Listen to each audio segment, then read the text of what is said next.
ஆடும் உச்சந்தலையில் பொட்டு வச்சதாறு நான் தானே.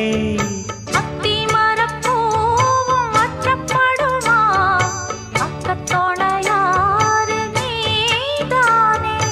ஆசை பேச்சில் பாதி மூச்சில் லேசா தேகம் சூடேற